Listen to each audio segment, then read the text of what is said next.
Hey guys, my name is Phil Boileau, aka Sporting Phil. I'm joined here by fellow writer on hoopslounge.com, Mr. Mike Grumberg. It's always a pleasure, you know that. Always, and he just wrote an article this week, La La Land, talking about the Los Angeles Lakers. So we're going to put that in the description of the video. Do you want to give him a quick little breakdown? Quickly, it's just that LA is spending money inconsistently. We know that they're really not going to contend for any sort of a championship this year, next year, and that they're having a hard time attracting free agents. So, as is very, very rare in Tinseltown, it seems like the Clippers might just have a foothold for another year or two.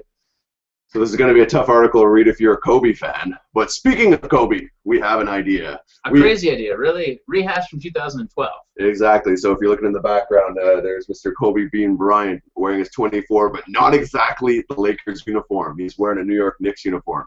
So I had this idea. I've heard it being spoken around here and there. Kobe Bryant going to the Knicks. I don't know if it'll ever happen. I don't know if he'll leave the Lakers. If he'll waive a no-trade clause. There's a whole lot of maybes, right? But he get to play with Carmelo Anthony. Which apparently is a good idea because when you have two 30-point per game scorers on the same team, over 30. Well, they play Team USA. I mean, it's been argued they both can play more team ball, been forced into these roles. Yeah. You have Derek Fisher as your coach, who you know and trust. Which means that Kobe can do whatever he wants on the court. Well, he's going to do that anyways, right? Absolutely. So it's not going to change anything. And when you're the Black Mamba, you have to. Exactly. It's pure Mamba mode, 24/7. And Phil Jackson, who's up above looking down and making sure everything works out well, and the triangle system. Yeah, and Kobe would be a great guy to bring in for the triangle system. Yeah, and I guess they feel Bargnani can fit in that as well, but only for a year. Doesn't really matter. It really hurts because I feel Bargnani is never going to see the ball with Melo and Kobe, though. He doesn't need to. He could just stand there and be a decoy. So essentially be Chris Bosh. Essentially be Chris Bosh, except with less scoring, less defense, less rebounding, less shot blocking, and less overall talent. Why are you paying this guy? Because you traded for that contract. You thought it was going to be a great pairing with Tyson Chandler, and when Chandler went down and Bargnani became, well, Bargnani. I kind of would rather have Steve Novak at this point, but I would not rather have Steve Novak. He's a little shorter. He is a little shorter, that's true. But okay, so we look at the Knicks. Mm-hmm. This does make them better because the trade that would have to go back is trading a big salary like Amari Stoudemire, who has an expiring deal about $23.5 million, something around there. And for the Lakers, you could probably pull a young asset back, right? So you're talking about Tim Hardaway Jr. Tim Hardaway Jr. I'm in Shumpert. I'm probably going for Tim Hardaway Jr. if I can only grab one. Definitely going for Hardaway Jr. But I'm trying to steal both. You're trying to take both, and honestly, the Knicks would probably do both. Yeah, well, considering they were trying to trade, I mean, if you could pass them even a second-round pick, I think they'd.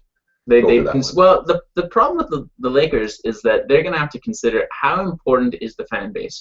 They know that they're going to get support, but I'm under the impression that LA fans are a little bit less fickle than Miami fans. Yes. But still, they'll turn code, they'll turn colors. They won't stick around for a rebuild. They don't even know what a rebuild is. So what you're basically saying is all those people who paid for season tickets to watch Kobe's return, who now have to watch the Julius Randle show, are going to be. Wait. The Carlos Boozer show. Carlos Boozer and Jeremy Lin show. I think we're saying the same thing. They're going to be bad. You know what? If the Lakers win 35, although if they're in the East, they would make the playoffs. Does that team make the playoffs? They would make the playoffs with Kobe. With Kobe, okay. Certainly they make the playoffs. Okay.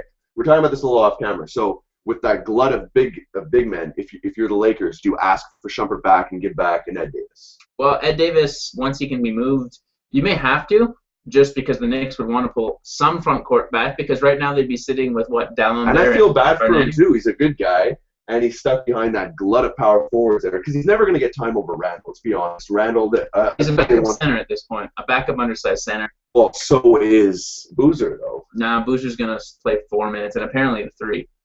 Boozer at the 3 is a bad idea. Worst idea I've ever read. But so for the Knicks, this obviously makes sense. You pull in Kobe, you appease Carmelo. We say it makes sense, but I mean, what it really means is for the next 2 years, the Knicks are salary cap strapped. They've got a lot of offense coming out of the wings, but nothing really doing in the front court. Okay, so this year, let's say Amari is healthy. Are they better with their current team or with the team we just said?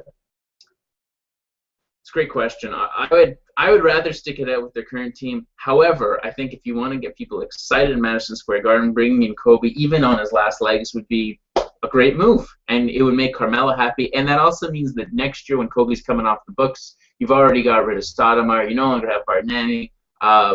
Dallenberg is gone. right? Calderon's, I think, also on his last part. I was just thinking of this, by the way. If that goes down, all these huge contracts for washed-up power forwards, Boozer and Amari get on the same team. But at least, you know what? I'm going to say that the Lakers did something really, really good in claiming Boozer off waivers for $3.25 million. It's a steal. It's a total steal, and you wonder why other teams weren't thinking. Well, I mean, about if you're paying that much money for Kobe, you're going for it. So if you're going for it, you have to take these risks on any kind of talent. You just need a talent grab at this point. That's the thing. I don't think the Lakers are going for it. They know they can't win a championship. Yeah, they acquired Jeremy Lin, which was a great move. Yeah, they took Ed Davis. Sure, the fact that they brought back Nick Young, that they brought back Xavier Henry, that they brought back Ryan Kelly to be another big man, that they still think there might actually be minutes out there for Robert Sacre, that they thought Jordan Hill is worth $9 million. You kind of sit there and say, you guys are being complacent. The only real additions you've got are three power forwards, right? Randall, Boozer, Ed Davis, and your point guard. Those are the new additions that you really are going to still have Steve Nash, the holdover. You still have him, but does that take your team from out of playoff contention into contender? No. Not at all. Well, it's not enough, but I think they're very much aware that's not enough. Like, they're going in trying to land the big fish, right? Like, so they're just trying to keep salary cap flexibility. But I think at this point they're like, okay, with Kobe, we're never going to be that bad that we're going to go into lottery land or he gets re-injured. And just we're talking about not that bad. Last year they weren't that good. No, but they had Powell, and it was a little bit different. And they lost Powell. Yes, they did lose Powell to the Bulls. And I'm really curious to see if the whole collection of power forwards they brought in is going to be able to replace Powell's production. I don't know. I was watching Randall in Summer League. I think they're going to be pretty good. But I honestly think if you look at that, the Lakers, while they're worse, they get out from under a really big contract. They get out of that. Amari becomes the man again.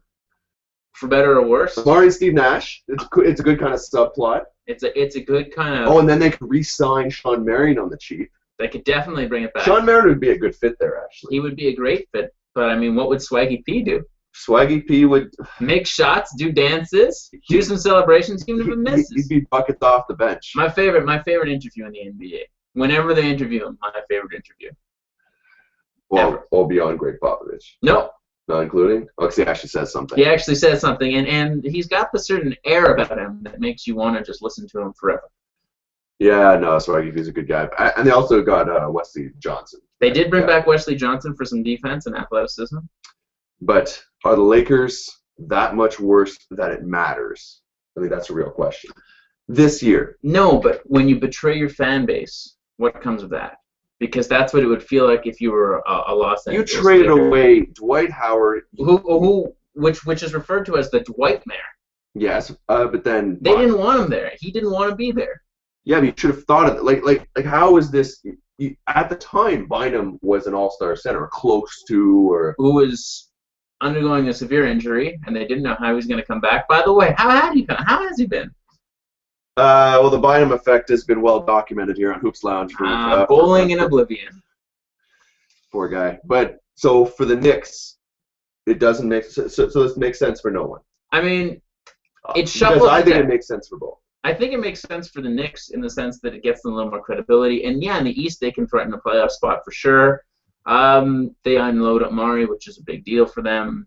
They at least get someone who's going to give them a little bit better production. They're not looking for him to be a star defender at that point anymore either. I mean, the Knicks, look, with Calderon, Kobe Bryant, and Carmelo, like, that's a good offensive three. And Bargnani, like, that's a really strong offensive group. Dallenberg holds down the middle. And, yeah, in the East, they can make a little bit of noise. They're not going to win a championship, but you never know. I think they can make more than a little bit of noise. Like, take that team against the Heat right now. Who do you take?